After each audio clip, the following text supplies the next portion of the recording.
Assalamualaikum warahmatullahi wabarakatuh. Perkenalkan, saya Nafiul Umam, NPM 721213290, kelas Sistem Informasi Manajemen E. Saya akan mempresentasikan resumen dari Sistem Informasi Manajemen. Baik, yaitu yang pertama yaitu pengertian sistem. Pengertian sistem, kata sistem berasal dari bahasa Yunani, yaitu sistem yang artinya himpunan bagian atau komponen yang saling berhubungan secara teratur dan merupakan suatu keseluruhan. Tujuan sistem yaitu target atau sasaran akhir yang ingin dicapai oleh satu sistem. Model sistem dapat digunakan pada proses analisis untuk mengembangkan pemahaman tentang sistem. Pemahaman tersebut dapat dilihat dari sudut pandang yang berbeda, yaitu sudut pandang eksternal, sudut pandang perilaku, dan sudut pandang struktur. Dan selanjutnya yaitu struktur sistem informasi manajemen. Struktur SIM berbasis komputer sistem informasi manajemen yang berbasis komputer, terdiri dari manusia, perangkat keras, perangkat lunak, data, dan prosedur organisasi yang saling berinteraksi untuk menyediakan data dan informasi yang tepat pada waktunya kepada pihak-pihak di dalam maupun di luar organisasi berkompeten.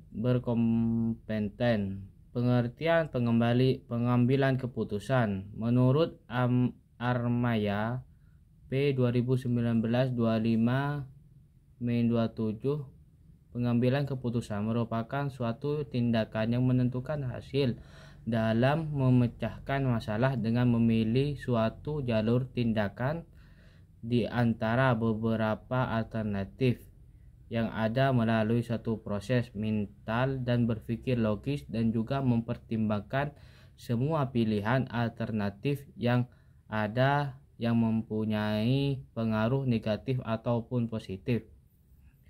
Peran SIM dalam pengambilan keputusan menurut Lipursari 2013-3233, salah satu fungsi yang sangat penting dalam kepemimpinan yaitu pengambilan keputusan.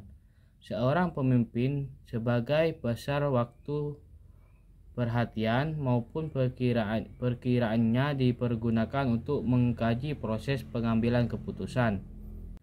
Dan selanjutnya yaitu pengertian sistem informasi manajemen.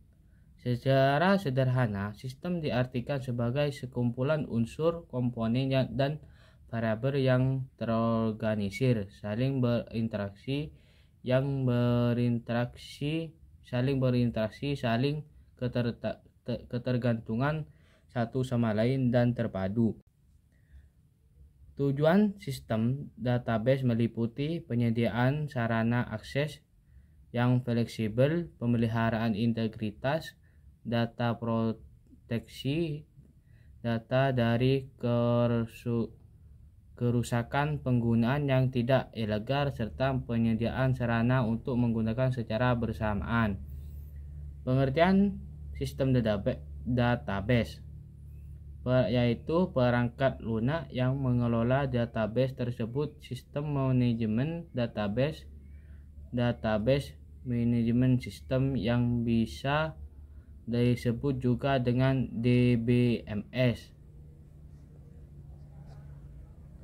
Pengertian informasi menurut Mordic 1984 menambahkan bahwa informasi terdiri dari data yang telah diambil kembali, diolah, atau sebaliknya digunakan untuk tujuan informatif atau kesimpulan, argumentasi, atau sebagai dasar untuk peramalan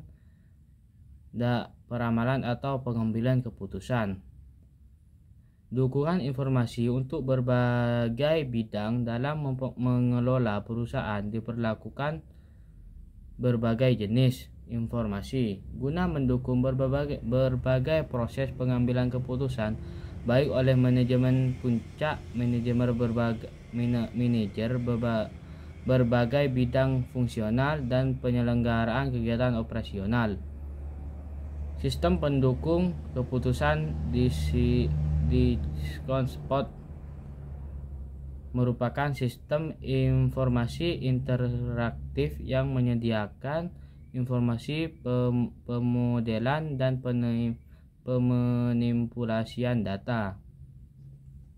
Komunikasi data, yaitu komunikasi data adalah bagian dari telekomunikasi yang secara khusus berkenaan dengan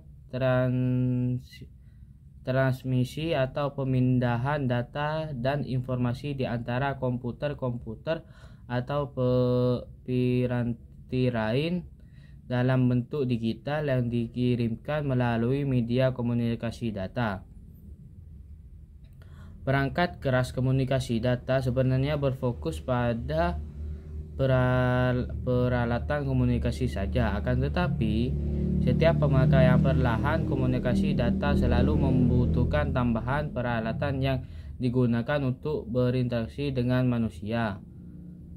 Transmisi komunikasi data. Supaya data dapat diterima oleh penerima, diperlukan suatu medium untuk membawa data tersebut. Medium ini disebut saluran transmisi. Dan selanjutnya yaitu analisis sistem. Pengertian analisis sistem adalah penguraian dari suatu sistem informasi yang utuh ke dalam bagian-bagian komponen dengan maksud untuk mengidentifikasi dan mengevaluasi permasalahan-permasalahan, kesempatan-kesempatan, hambatan-hambatan yang terjadi, dan kebutuhan-kebutuhan yang diharapkan sehingga dapat diusulkan perbaikan-perbaikannya. Dan yang selanjutnya yaitu pengertian sosial dan etika sistem informasi manajemen. Teknologi bisa menjadi sepandang bermata dua. Teknologi bisa menjadi sumber keuntungan. Suatu keuntungan besar dari sistem komputer adalah kemudahan menganalisis, kemudahan mengirimkan, dan berbagai pakai informasi digital di antara banyak orang. Dimensi moral di era informasi, prinsip-prinsip utama etika perusahaan dan lingkungannya. Penggunaan teknologi informasi sebagai keunggulan kompetitif. Jika perusahaan menekankan penggunaan teknologi informasi sebagai sarana strategis bisnis, maka manajemen perusahaan tersebut akan memandang TI sebagai faktor pembeda kompetitif yang utama. Sistem informasi manufaktur, yaitu termasuk dalam rangka kerja sistem informasi manajemen. Secara keseluruhan, SIM lebih menekankan kepada proses produksi yang terjadi dalam sebuah rantai produksi, mulai dari input bahan mentah hingga output barang jadi, dengan mempertimbangkan semua proses yang terjadi. Dan yang terakhir yaitu fungsi sumber daya manusia. Sebagaimana diindikasikan oleh Melayu SP Hasibuan 2006-21 dalam bukunya, manajemen sumber daya manusia memiliki beberapa fungsi, yaitu sebagai berikut: perencanaan, pengorganisasian, pengarahan, pengadilan, pengadaan, pengembangan, kompensasi, pengintegrasian, pemeliharaan, kedisiplinan, dan pemberhentian. Mungkin itu saja yang dapat saya sampaikan. Kurang dan lebihnya mohon maaf. Wassalamualaikum warahmatullahi wabarakatuh.